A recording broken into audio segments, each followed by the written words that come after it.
This podcast is brought to you by Craft Beer and Brewing Magazine for those that love to make and drink great beer. To learn more or to subscribe, visit beerandbrewing.com or find us on social media at Craft Beer Brew.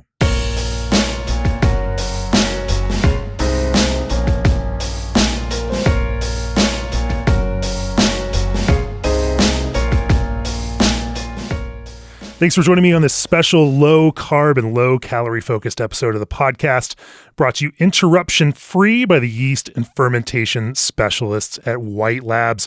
White Labs has been on the forefront of innovation in the fermentation space for many, many years, and brewers around the world depend on their yeast and related brewing products to brew so many beloved beers. Today's episode focuses on a subject very close to founder Chris White's heart: low-carb and low-calorie brewing, for reasons he will explain in a minute. But through this episode, we'll talk about everything from how yeast and enzymes produce higher attenuation, building body in beers with fewer carbs, using hops in complementary ways to make these beers work, styles, and much, much more. Joining in the conversation are Sam Thompson, Director of Quality and Innovation at Lagunitas. Welcome to the podcast, Sam. Yeah, howdy.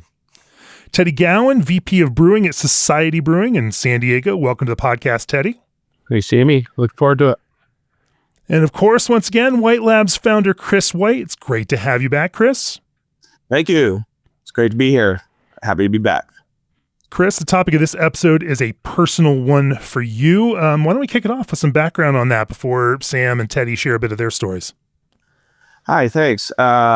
It is a topic I really am passionate about, and I will exaggerate a few points as we talk about it because some things could sound sort of controversial, but that's okay. Because I'll probably concentrate on more from the diabetic side, the diabetes side, because I've been in the beer industry for 30 years, but for a lot longer, I've been a type 1 diabetic, which back in those early days, that was the majority of diabetics, but now we're less than 10%. Mostly it's type 2, and that means there's a lot more diabetics. There's a lot more people talking carbs. So I felt like I was sort of an outsider or a weirdo talking carbs when the world was talking calories. Calories never made sense to me. And it's not really something you could measure from a food intake and carb standpoint. So we'll probably talk about that later. But I feel like craft beer has kind of ignored low-carb beers. And there's been many attempts and failures, so that'll be good to talk about why. But the majority of beer sold in the U.S. is low carb.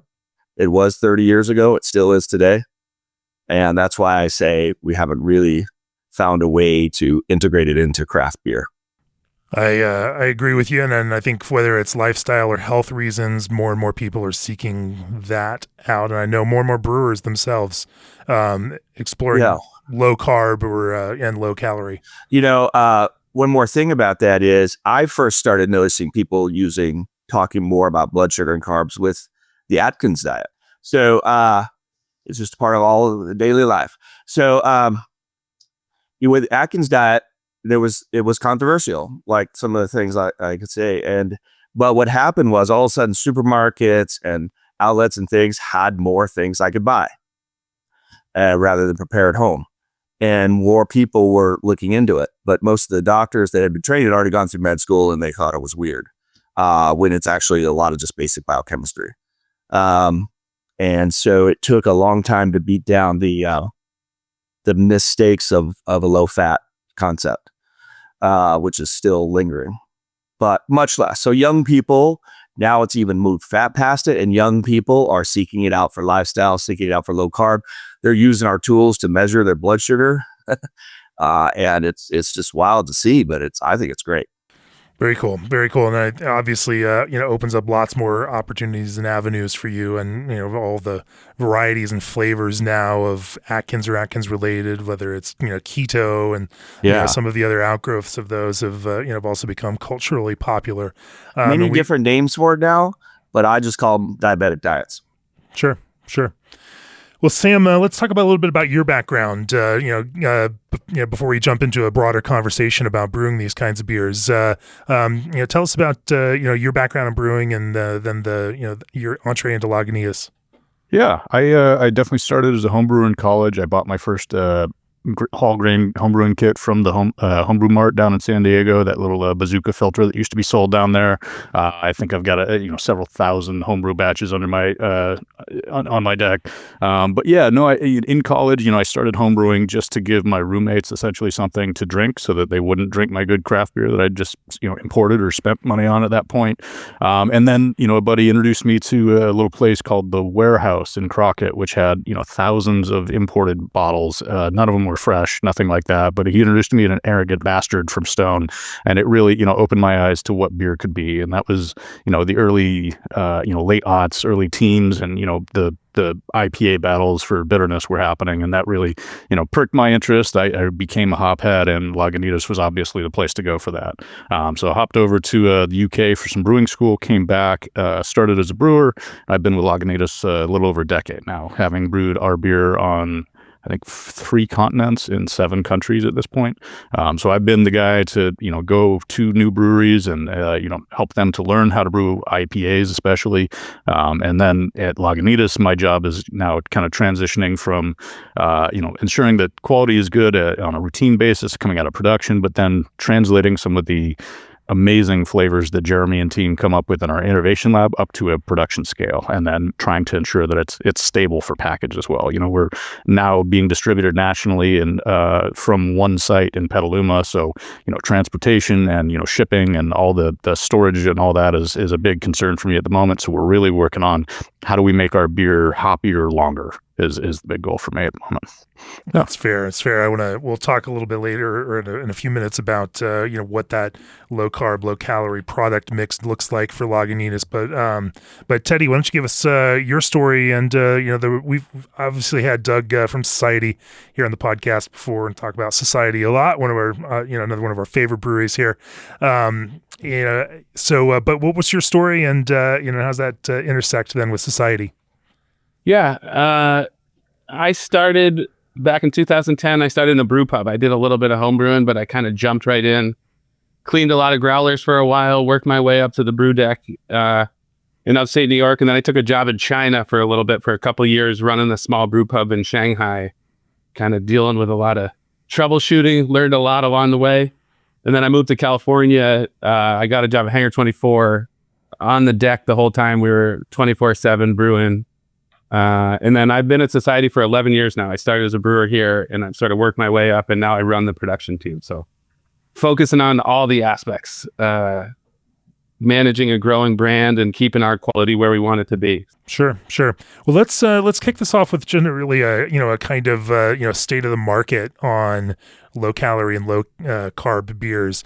Obviously, Chris, you mentioned there's more interest in it now for general dietary reasons. People are more conscious of all of these factors and the way that impacts their own individual health, whether that's for their own personal issues, whether like diabetes or whether it's just for broader lifestyle inflammation, is a big subject now and is talked about a lot, even on TikTok and Facebook and Instagram Reels. But in terms of what that actually means in products, what are you seeing, Chris, in this kind of broader marketplace for how that translates into actual beer? I mean, it's the 50th anniversary of Miller Lite, released in 1975. Pretty bold move to acquire a diabetic beer, as they did, and then probably sit around a boardroom and say, okay, we're going to reformulate it, but what are we going to call it? And they came out with this brilliant marketing campaign, and I still remember as a kid, Tastes Great, Less Filling. And because they wanted people, normal beer drinkers, to go into normal bars and order it without thinking they were ordering a diet thing or a health-related thing. Because in the 70s, a lot of different diet fads were coming on. Diet Coke wasn't out yet until the 80s, I believe. But Tab was around. That's what we drank. But so here you had, so they back then came out with a way to talk about it. They didn't want to call it diabetic beer. They didn't want to call it whatever. But that less filling thing still applies if you make a low carb beer today. So that's something to think about. the word enzyme was never used anywhere by Miller Lite in any way, even though that was a kind of a key function of the formulation and process behind that beer. Exactly. And Budweiser, Anheuser-Busch didn't want to use the enzyme. They were still using hops. They weren't really good at adding anything else. So they went with a long mash, 3-hour-ish mash to make a lower carb Bud Light, but it was still twice the silt, 6.7 versus 3.2 for Miller. But it was under 7 is what we kind of call low carb now for 12 ounces serving. So but what happened was Budweiser kept sliding. So that was a higher carb beer that was up there 30 years ago, but it's not now. It's all top 3 are all lower carb. So yeah, now with the rise of Ultra, Michelob Ultra, 2.6, I tried to stay away from it for a long time because I found Miller Lite and American light beers in general still had beer flavor. I like beer. I like craft beer. I like IPAs the best. But they affect my blood sugar pretty dramatically. And I can always measure it. So that's cool. So I have some information that not everybody gets, but everybody's releasing insulin. I mean, everybody's blood sugar goes up. You just release more insulin. I just don't make insulin. So I can measure it. And now real time. So I drink more Ultra now, Michelob Ultra. And I would rather drink more craft beer. Chris, why don't you explain for all of us what these thresholds are? What does that threshold of carbs in a beer mean to someone who's approaching it either from a diabetic standpoint or from a kind of keto low carb standpoint, and explain the difference between carbs in that beer versus overall calories? Yeah, and it gets confusing when you talk about brewers about carbs because they might think carbonation. So obviously carbohydrates, and we're just getting a lot more used to calling it carbs. And but basically they are higher sugar. I don't even like the word carbohydrates. It's just long sugar. So carbohydrates seem like this really innocent thing. But within 20 minutes, people say, oh, it's hours. Honestly, within 20, 30 minutes, maybe a little longer, it's becoming simple sugar, starting in our mouth with amylase enzymes in our gut. And it's a tiny bit slower release, but it's just sugar. So when people say beer doesn't have sugar, kind of true. We had a fermentation. But the more you can manage that fermentation, you can make less carbohydrates, which is just sugar. Yeast can only eat certain sugars. We make yeast for a living, all right? And mostly brewers' yeast. And we know they have less DNA than human cells. They can't break down. They don't have certain enzymes to break down certain sugars. We can break it all down. So whatever we're leaving in that beer is going to become sugar. So we think of final gravities a lot. And the lower the final gravity, the less carbohydrates are going to go into our system. Now, some of the beers, when they focus on calories, that's why it doesn't work for a diabetic really is alcohol also counts as calories. So if you compare a Coca-Cola with hundreds of calories versus an IPA with a lot of calories, hundreds of calories, they're not the same because that's all simple sugar in a Coca-Cola, and a lot of those calories in a beer are from the ethanol. So if you're trying to make a beer less than 100 calories, yeah, you got to really reduce the alcohol. But if you just want to focus on the carbs, it really doesn't matter what the alcohol is, in my opinion, which opens up a lot of craft opportunities. Sure. I'm sure we can all immediately think of like extremely high attenuating styles and yeast that might seem primed to this kind of low carb approach, even if they may not typically be associated with that. And I think we can have some of that conversation. But maybe from your standpoint, Sam, what does that mean in real terms for you as a large craft brand that is working across a consumer base with a lot of different concerns for their own health and lifestyles, and how does that actually play out in terms of products that you all focus on, and how you set as a brewery some brand parameters around how you're going to reach consumers looking for these certain things? You all have the benefit of consumer research, maybe that that smaller craft brewers may not necessarily have. Yeah, no, it was definitely a debate, especially as we're looking at our daytime brand, which was originally, I think at one point it was just a pilot out of the small brewing lab, and we sent it off for nutritional analysis. We happened to hit 3 grams of carbs and 98 calories, and marketing just ran with it, I'll say. We had a lot of difficulty in repeating that fact after, but it became something to strive for. And, really as we discussed, possible revamps of that brand, as we went from 4.7% down to the 4% version of it, the question was, do we focus more on getting, all the calories out or getting all of the carbs out? Because, at a 5% beer, you could get to 98 calories, but that's all the calories from alcohol. So you would have to have 0 carbs on that. That would be, your seltzer essentially. Or you could drop the ABV, we could get in at, 3.5% alcohol, still hit the 98 calories, but we'd be up at 10 grams of carbs.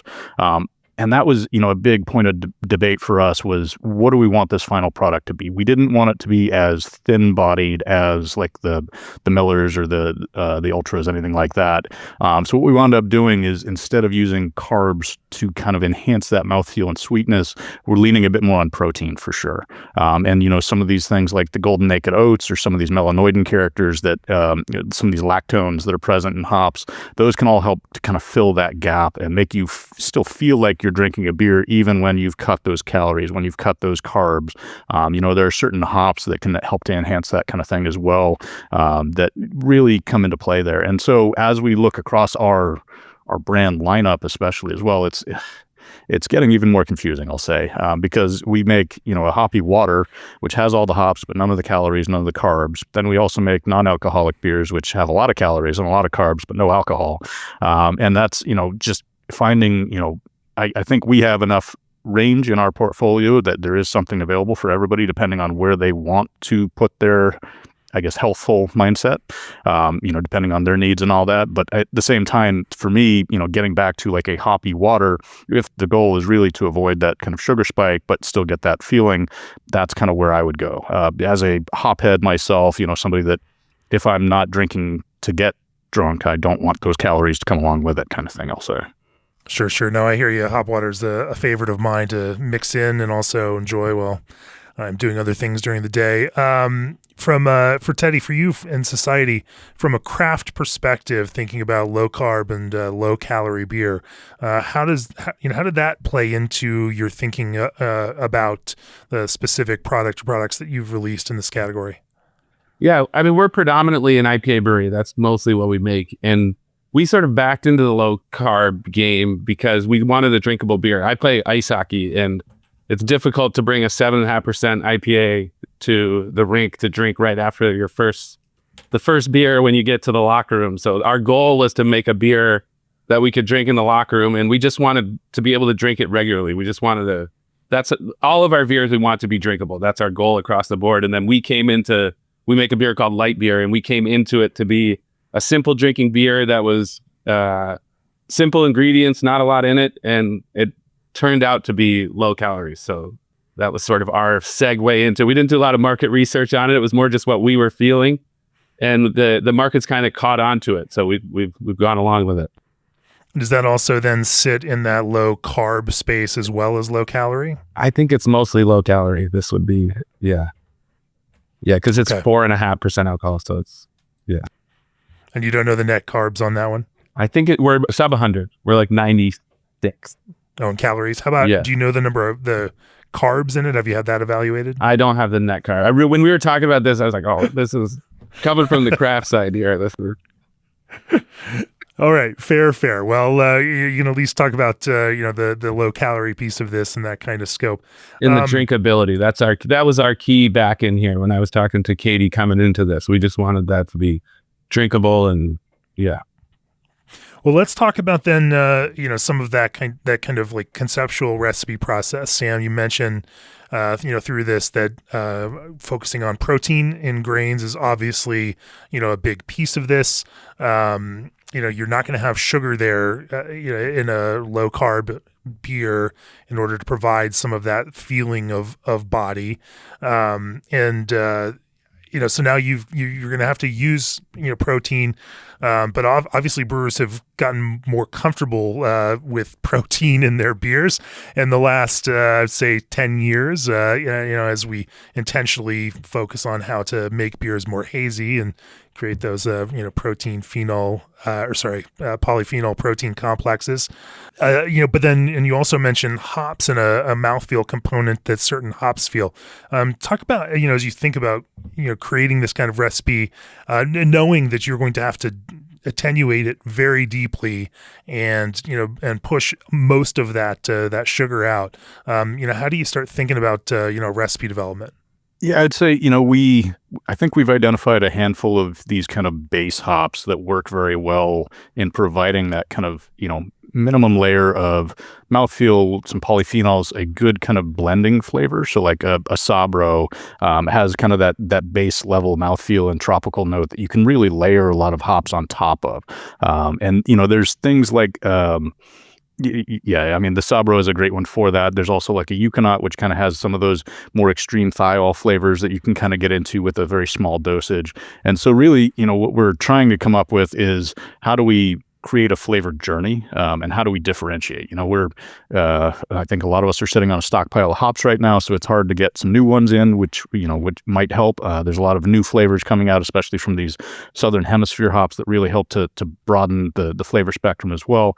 But trying to use what we have in different ways, different dosing points to try to get more or less polyphenols out of it, trying to look differently at our filtration methods as well to see specifically what are we stripping out and should we be stripping that out.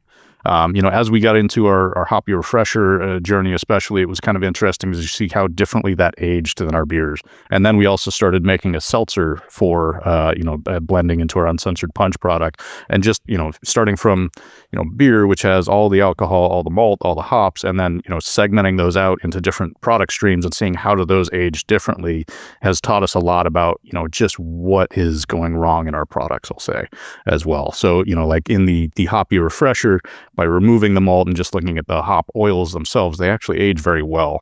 And so being able to layer that in with a product that has maybe a higher protein content that might not age as well allows for a more rounded product that gets you to the end point in kind of that same way.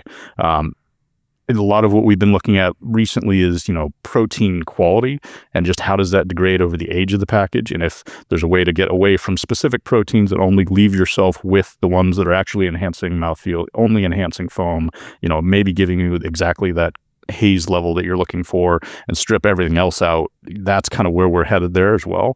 Like proline is one of the biggest aminos in most of the when you're looking at FAN in beer, proline is one of the bigger ones. And it does nothing for us. It creates haze, it creates off flavors. If we could find barley that had lower protein, not lower protein, but better quality protein, you might be able to enhance some of these things in a better way. One thing that, it kind of struck me is, as we talk about color development and malt, generally maltsters will say, we use a higher protein malt to create those colored malts. And, you would think then that's partly why a crystal malt might lend a little bit more mouthfeel than, a Turo or something like that. But recently I know crisp malting has been, I don't know about bragging, but they've been talking a lot about their Hannah malt, which is a very low color base malt. But it is not low protein, it's high protein. What is not been really discussed, though, is what is the makeup of that protein and what is different there in the malting process that allows it to be high protein but low color development.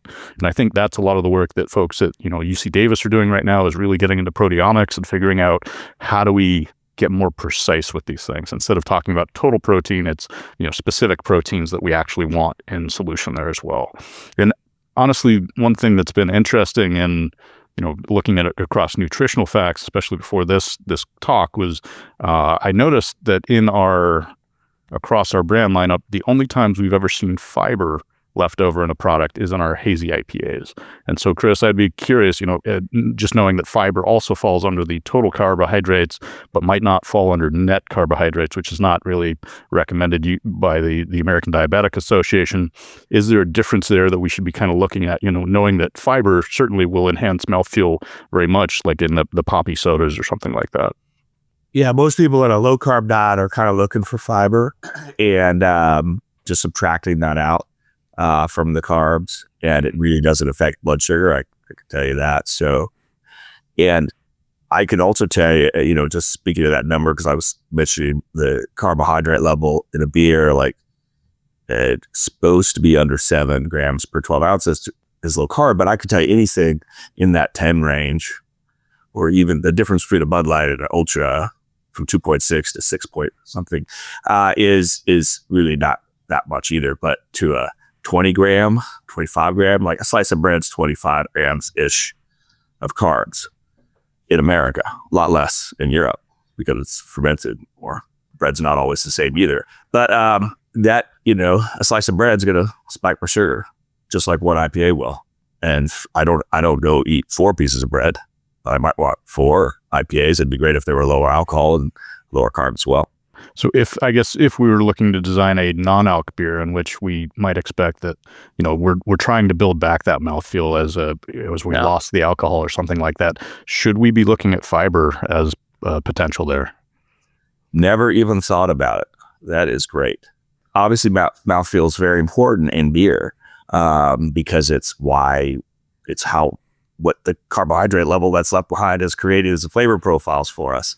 And just to stick in, so I don't forget, I mean, we can't ignore the rise of the GLP-1 drugs, and we all know it now. It's like you can't find anybody who probably doesn't know Ozempic and the various other ones, Trulicity and so on. And they make people more full. So does making something with more body, is it always going to be necessary going forward in brewing? We made, because White Labs has White Labs Brewing Company as well.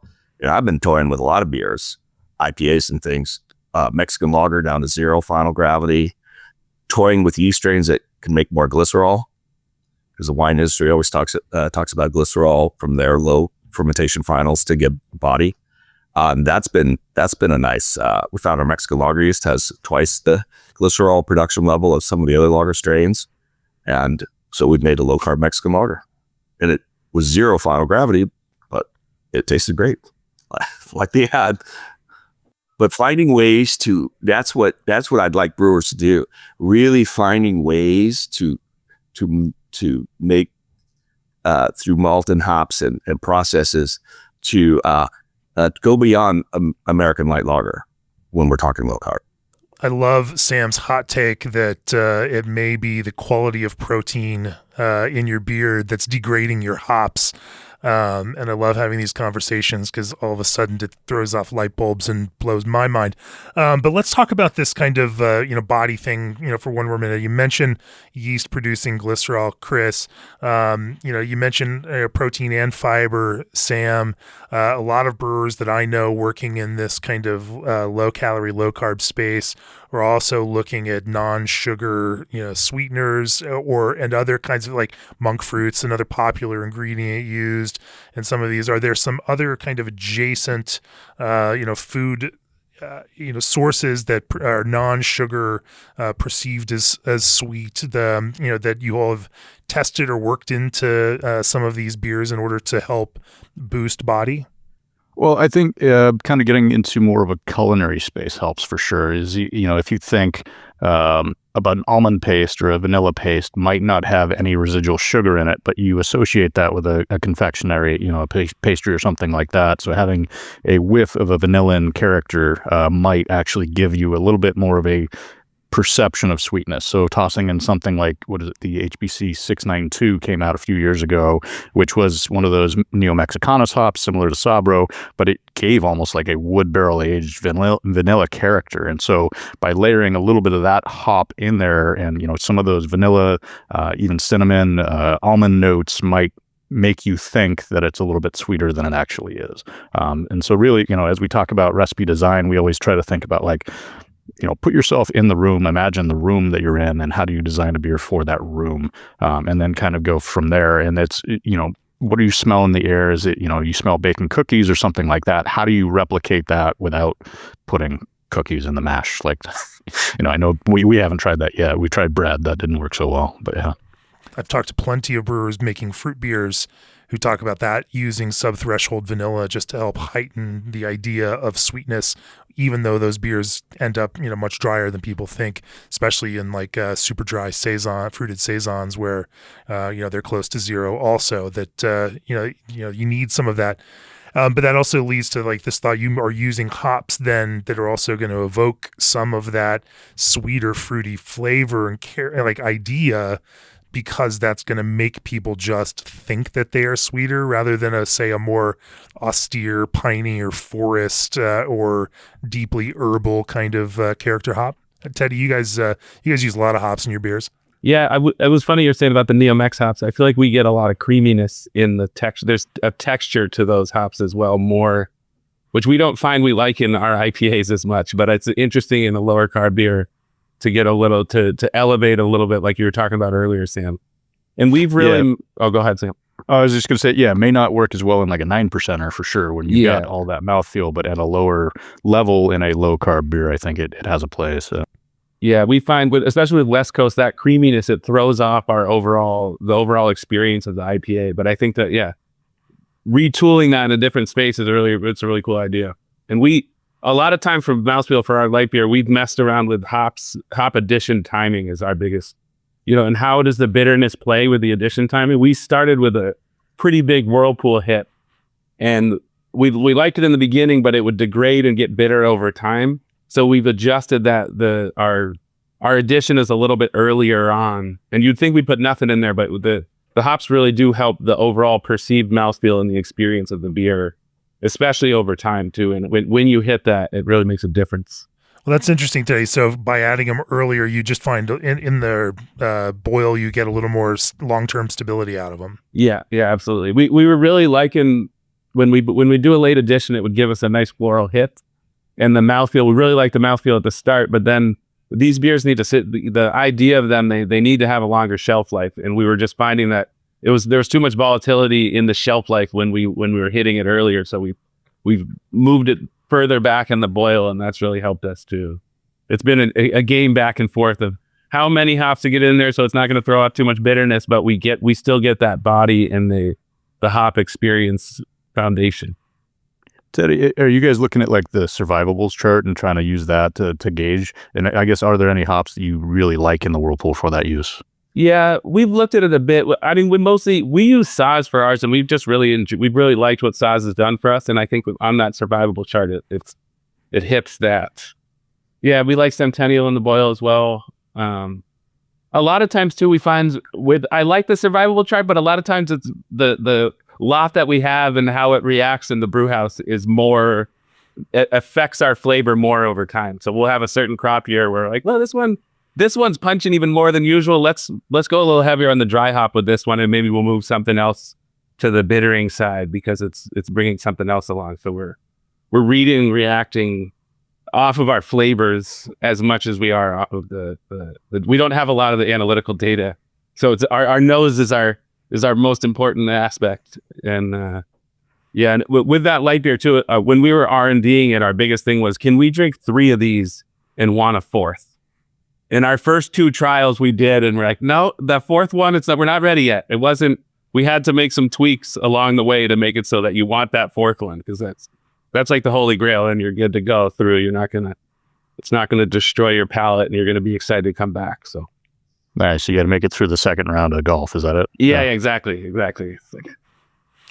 Sam, before I want to talk about fermentation, obviously, fermentation is, a big piece of this, high attenuation, eating up those sugars.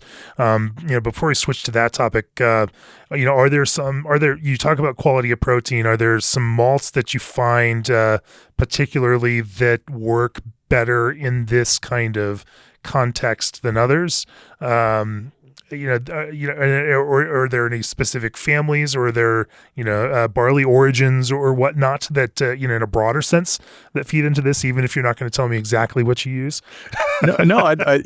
We've been playing a lot with barley, and I'll say it is very difficult to pinpoint that down in what we've seen, because we have moved, we've stuck with our same varietals, but swapped maltsters and growing regions and wound up with a totally different profile out of that product. And so one thing that I'll say is making this difficult, these low carb beers so if you wanted to go Reinheitsgebot and not add exogenous enzymes, global warming is not helping us here. I'll say that. As temperatures rise, as drought conditions kind of increase across the globe as well, barley is reacting to that, and it's putting on a thicker coat. There's some internal research at Heineken. I think this has also been published broadly, so I'm not going to break any NDAs here. But what we've seen is saccharification temperatures have risen 2 to 3 degrees Celsius over the last decade or so, and that makes it a lot harder to get in at the low end for a beta glucanase rest, beta amylase rest, to really activate that without adding an exogenous enzyme that is able to withstand higher temperatures. So where saccharification temperatures used to be down in the 62, 63 degree range, now we're up at 65, 66 degrees Celsius. So that's 4 to 5 degrees higher for a Fahrenheit brewer. That means if you're mashing in 144 Fahrenheit, you may not even be accessing that starch yet. You might have to bump up by a couple of degrees just to get there. And by doing that, you may be deactivating some of these amylase enzymes a little bit earlier than you'd want as well. So really getting into exogenous enzymes really helps here, or really playing with pH in a way that protects the enzymes, but also helps to work on the saccharification. We've done a lot of work with, amyloglucosidases, alpha amylases, and other things in the mash. They're definitely more effective when you add them to the fermenter. But then, of course, that brings on its own issues with it persists. We were using proline-specific endoprotease, we'll call it Clarity Firm at the moment, in our Waldo's product, and somebody accidentally screwed up and put in the amylo instead of the Clarex or the Clarity Firm. And so instead of a 12% triple IPA, we've very quickly learned the limit of our yeast, and it's about 13.5% alcohol, but was a very dry version. And so if you remember, there was one year we had Waldo's on draft was 13%. That's why it was. Yeah. Chris, this feels like your territory right here. Yeah, as you then work from your side to on that yeast and fermentation piece. Talk about some of the varying strategies that you as brewers and other brewers that you serve are using to drive this kind of more let's not call it extreme. Let's just call it more effective attenuation to eat through that sugar in beer. Well, I love enzymes. That was my PhD was mostly enzyme chemistry, and then I taught enzyme kinetics at UCSD after that, and I was using yeast as a vehicle. And that's how I learned yeast to make these enzymes. So yeast is a lot easier to work with than enzymes, but there's a lot of different enzymes being used now. You saw it in the wine industry, and I see it in the brewing industry, from ALDC to other things. So, and by using glucoamylase, and goes up by other names, but that family of enzymes that can break down the branches and kind of create glucose out of a bunch of maltose and other things that we have, it's more fermentable. We sell an enzyme called Ultra-Firm, and there's kind of different ways to use it. We're using it in all our beers now because that's what I've been talking about. So I'm just trying to get the difference from getting from a final gravity. Obviously, it depends what you start with, but from 2.2 to like 1.8 is a big difference in final carbs. And getting under 2 also really, I think, increases the drinkability, as I've been practicing with this for a couple of years. We made an IPA last year with Ultra-Firm, finished at 1.8, measured the drinkability for how fast it sold, made it without it, finished in the mid-2s. It didn't sell as fast. It had more body. That chase for body reminds me of kind of what went wrong with sessions. The idea was to create, but I was kind of like, hey guys, this is higher carb, so finding other ways to create body is going to be great. Ultra-Firm in the mash in different amounts. So we're kind of trying to find a low, mid, high range that could help brewers know to target what kind of final gravity. That Mexican lager I mentioned, we did sort of a medium amount we've been working in the mash, and then more in the fermenter, and that's to get to 0 in the fermenters. That's what's going to happen usually. So that's sort of the nuclear approach, but very low carb.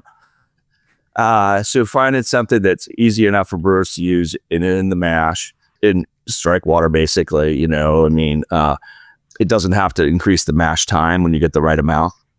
And then you get something you can measure, and then there'll be people that don't want to add anything and ride nice the boat and everything, but that's all great. We got thousands of breweries. Let's do it different ways. Sure. Are there now yeasts that you are working on, or whether that's hybridizing, developing, or whatnot, that are specifically geared towards, say even producing more of those, enzymes on their own without the additional added enzyme to, increase that, or to somehow unlock those through other processes, other parts of the brewing process? Yeah. One of the first recombinant yeast strains made using brewer's yeast was with glucoamylase in it to give breweries like Miller at the time the ability to make low carb beer with just the yeast. It was never released or used because then the next 30 years was the discussion of whether brewers should use GMO yeast, and then the discussion sort of went away and people just started to. So but the underlying parts of that discussion are still worth thinking about. When you say that, what do you what is your approach and your philosophy on that? On the GMO part? Sure. Oh, I just I've made a lot of recombinant yeast, and I also recognized early on when people made something, they said, "Oh, see, there's nothing wrong with it." It's a little bit different, and I don't think there's anything generally wrong with it. That's why we're doing it, right? It's just the fact that it's hidden from most customers in the United States and not elsewhere. We have created kind of a we don't know thing. Oh, is it? Is it not? Does the consumer care? Well, some do. And so I think just some consumers care, and it needs to be, especially as brewing has been so transparent. We're sending beers to Australia. We're sending beers to parts of Europe where they have different GMO. What means GMO here is not GMO there. If it's a GMO within the cell with its own DNA, and all these different categories are very, very broad in the United States and not labeled. I think there needs to be some more global clarity on labeling that would help brewers. Sure. Well, let's talk so about somebody doesn't get pissed off. Absolutely. I have like 10 questions, but I feel like it's a bit of a derailment to this. Teddy, let's talk about fermentation for you guys with your low calorie beer. What are some of the strategies you use? Obviously, mash temperature, as we talk about, it's going to play into that. How do you guys go about it? Yeah, we've got a low mash temperature. It's interesting. We trialed a bunch of malts when we did the initial trial of this beer. We did a bunch of different batches. We tried a bunch of different things. But ultimately, with the beer being what it is and what it needs to, not to get into cost on it, but we basically had to use our base malt that we were using. We tried a bunch of stuff, like I said, but in order to make it function for a brand at the price that it needs to be, we had to use our base malt. So we had to get creative with our base malt.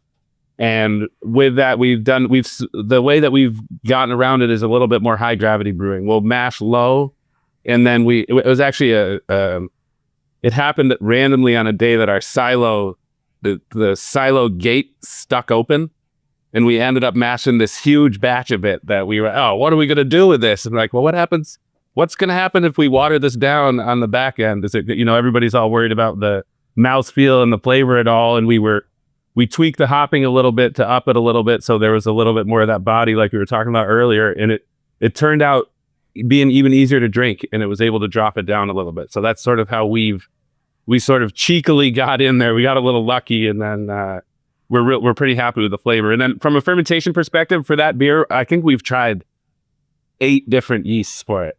And we're always kind of tinkering, probably to a fault. We tinker on the flavor of the yeast, but we've tried ales, we've tried kolsches, we've tried lagers. Ultimately, we're sitting in a lager space because we just feel like that's our most the flavor we're really looking for. But we've tried a few different lager strains. It's been a journey. How, and through that fermentation, then, are there any other tricks that you use to drive more attenuation and, and get that lower? It's more on the hot side that we're dealing with that. And then the biggest piece for us is the ester profile. That's what's really because the esters, you get some body through the esters too, and we found different yeasts.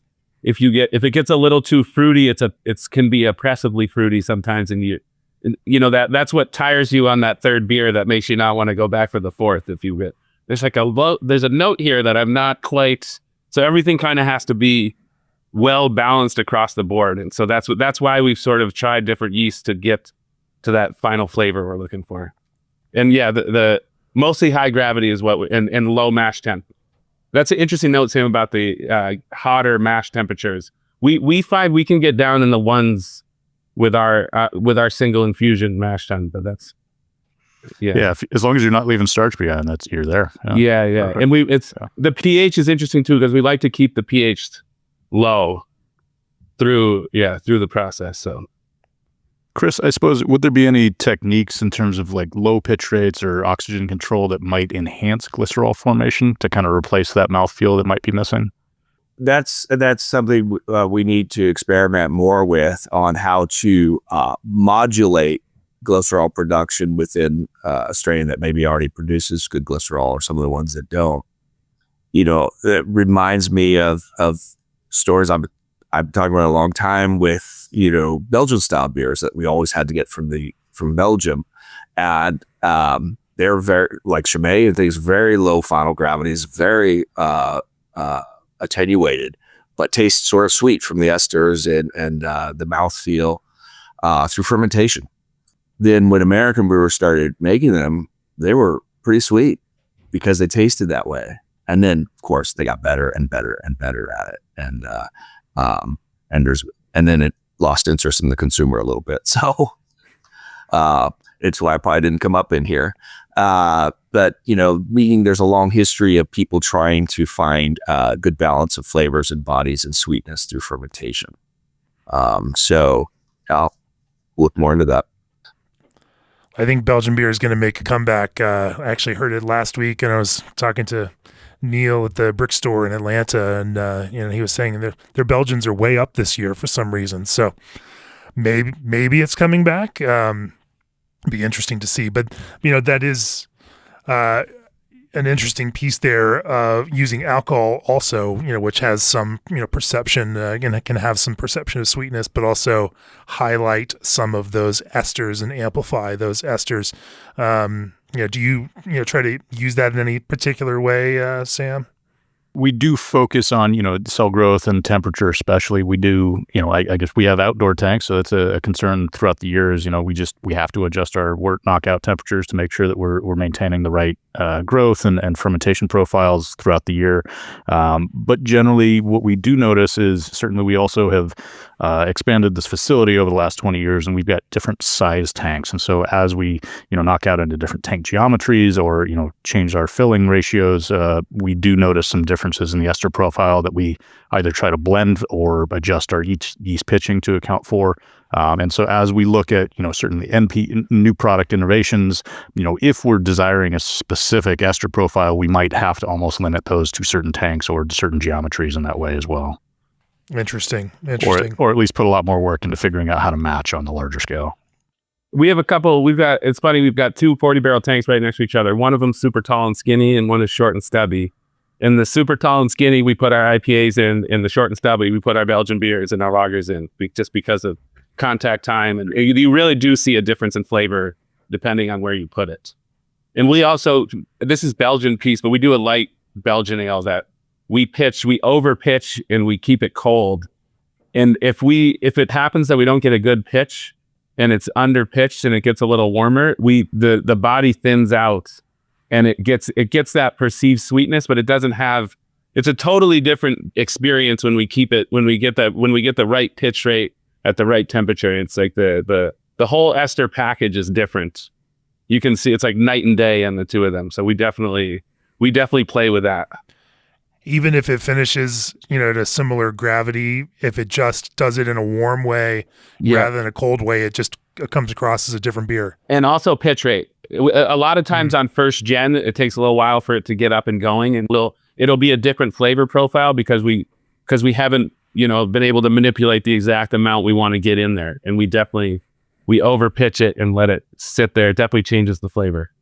Interesting. Well, maybe that's a good segue to start talking about this kind of breadth of style potential with low calorie beer and low carb beer, because, for a lot of brewers, I mean, we think about it in hoppy terms. Obviously, Chris, you love drinking IPAs. I love drinking, if we're in craft beer, it's such a huge part of the market, that it's natural for breweries to think about it in those terms, but then, at the same time, like mixed culture farmhouse beers, typically, or anything with diastaticus, or anything, with a long-term kind of Brett fermentation is going to get down there and it's going to chew through all of that sugar, generally or eventually. And it seems like there's a lot of breadth of potential, even for brewers to talk about the low carb nature of some of these other styles of beer that they may not even be thinking about in those terms.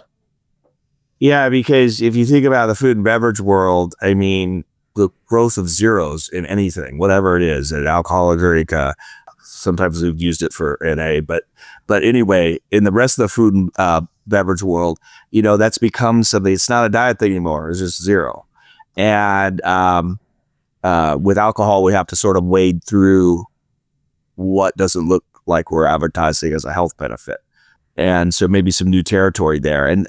If you put light on the label, that has some TTB parameters, but the focus is on calories, and be 30% less calories, and then a few other things. Yeah, when we started just taking our current core recipes and using ultra firm and fermenting lower, and then you get higher alcohols than you wanted, right? Higher alcohol content because it ferments more. So what you do is you back off how much malt you use, which is kind of cool from a cost perspective.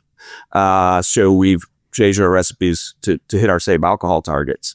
When you're creating a new beer, that's maybe not the same thing, but if you have an existing beers and reducing your malt usage, that's kind of nice. When we did a collaboration, last San Diego Brewers beer collaboration, Capital of Craft, we used ultra firm in that, and it was a kind of a fun experiment because it did go to higher alcohol than the brewers planned for because the recipe was written before that, but no one complained about a little bit more alcohol.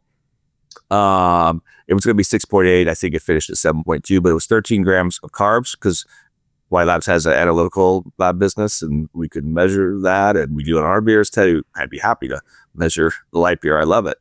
That you guys make. And the drinkability, again, it was served at Fall Brewery, and it would just went so fast. I mean, because the second one is something you want, and maybe a third one, but 7.2. So that was really interesting earlier, Chris, when you said that we missed the mark on session IPAs because of the calorie. And every time we've made our session IPA, we mash a little hotter. We're trying to keep the sugar in there, which gives us the body, which also affects the carbs. I thought that was a really interesting point, and kind of maybe that can revitalize that session IPA because it seems like that style should be hitting the market right now, but it doesn't seem to be. And I think you hit the nail on the head with that, as far as especially with the younger consumer, and I want low alcohol beers.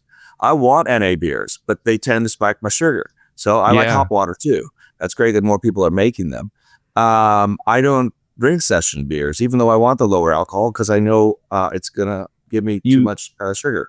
Yeah, you know the way it's been designed. So it's that's really interesting. So if we can combine it, I think we could take the NA space of people already drinking NA and move them to say 2.5% beers, because it's never worked to bring the 7%ers to 2.5%, but like bring the people who are already interested in NA into a little bit more.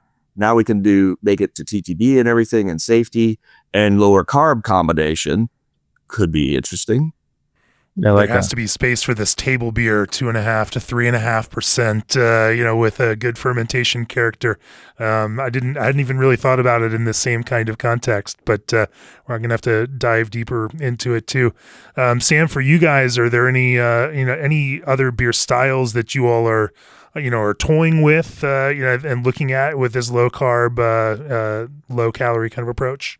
Yeah, it's definitely been interesting, especially over the last couple of years, looking at, how the craft market has changed, and like what's the biggest style is these kind of hazy IPAs in which, people are adding lactose, they're adding sugars to them to create that sweetness that matches with the fruit flavors that you're aiming for. What's been interesting is kind of seeing the evolution of the IPL style, or the cold IPA, coming through as well, in which you're getting a little bit more of that fermentation character. It's a little bit drier, a little bit crisper, almost a West Coast type flavor, and just seeing how that kind of is counterpoint to the hazy IPAs has been interesting. It's unfortunate a lot of those are in the higher alcohol range, and I'll say we're doing that ourselves. We're putting out a mix pack right now at 9% that is an IPL Maximus, and then our Hazacus as well.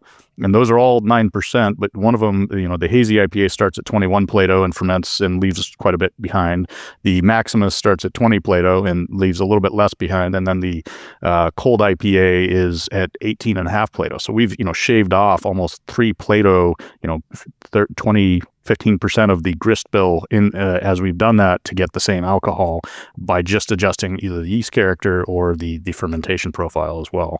And so it's been interesting playing with those beers at, essentially a similar grist, a similar ABV target, but how do we manipulate the final mouthfeel so that you don't feel like you're drinking a 9%er for sure. And even in our hazies, that's been something that's been tough, is at that high ABV ranges, we still want to encourage the second pint, something like that, in a safe way for sure. We're not, encouraging consumption and driving or overconsumption, but it's how are you able to continue enjoying that flavor for longer, essentially. Yeah.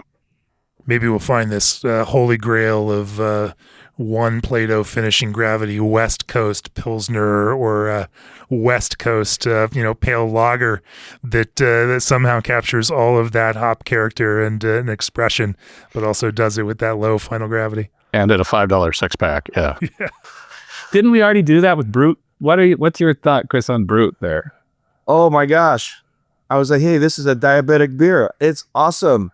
It was great. But I felt the industry didn't know what we had, that we had something kind of low carb IPA. And it went all sorts of different directions. Maybe it was the naming, maybe it was just getting used to enzyme use. But kind of coming back with that in new naming and that's where the brewers are so creative too on our side. We can capture people's interest with the correct kind of category or something for it. Because the beers we're making, I'm not calling them light beers. I don't really like, that's really American light lager, right? And the TTB part of it, we list our analytical results with the beers, and people have known that we have reduced gluten beers just from what we put in them. We make them all low gluten. Now, if we're going to do that, why don't we make them low carb? That was my thinking. Trying to convince everybody still here, but it's happening. Well, and if you're enhancing drinkability, that's the name of the game, right? That's what's going to keep us moving, right? Exactly. If you make it taste great and you want to have more of them too. I love the part about continuing enjoying the flavor. That was a great line. Maybe, craft could sell more beer. And then maybe some big companies could figure out that other part about the low alcohol. And is there something we said about the hangover from that too? The less sugar, Oh, absolutely. And people know this. People are drinking spirits because they're low carb, right? I hear it all the time. A brewer told me, oh, thanks, Chris, for that talk about diabetes. I just switched to tequila. My A1C numbers, the 3-month glucose numbers are way lower. I'm like, that's not really what I meant. I don't want you pounding tequila.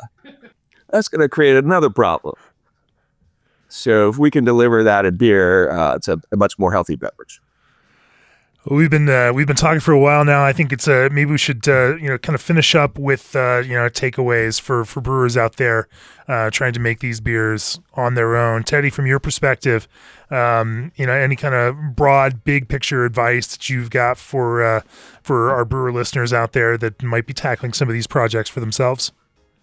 I started with it and I'll end with it. Drinkability is the most important thing across the board with these beers. If you try and do something and it's not drinkable, then you have to either not do that or adjust the way that it's going to work. Because at the end of the day, that's what the consumer wants is, and that's what we want, is to be able to drink the beers that we're making. So, Absolutely. Sam, from your perspective, big takeaways on this for brewers doing it themselves?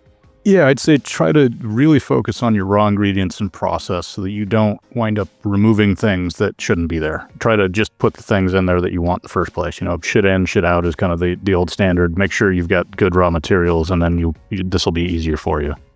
Sure. And then Chris, what are your big takeaways for brewers out there, considering jumping into this low calorie, low carb space?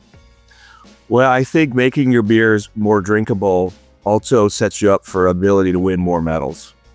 I'm always felt, and I talk to other brewers here in San Diego and elsewhere about it, like if you want to win a medal at the JBF, it depends on certain styles, but you need to be under 2 Plato final gravity, because that drinkability is going to be noticed at the table too.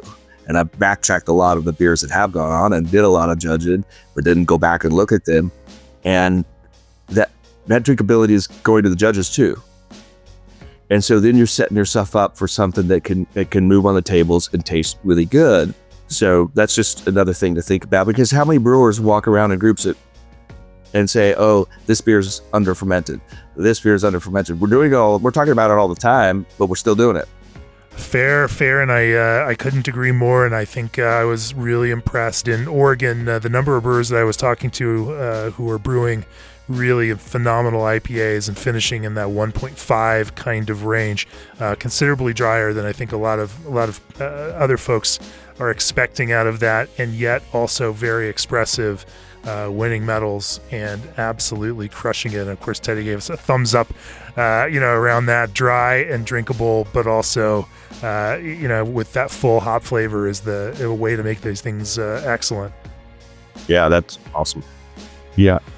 Well, I think that's a great place to bring this to a close. Thanks again for joining me on this special low carb and low calorie focused episode of the podcast, brought to you interruption free by White Labs. Visit whitelabs.com for more information. And if you've got a particular fermentation problem that you're trying to solve, their experts can help you craft a solution. Chris, Sam, Teddy, thanks for sharing all your thoughts on low carb and low calorie brewing. It's been great talking with you all. Cheers. Cheers and thanks. Cheers. Thank you.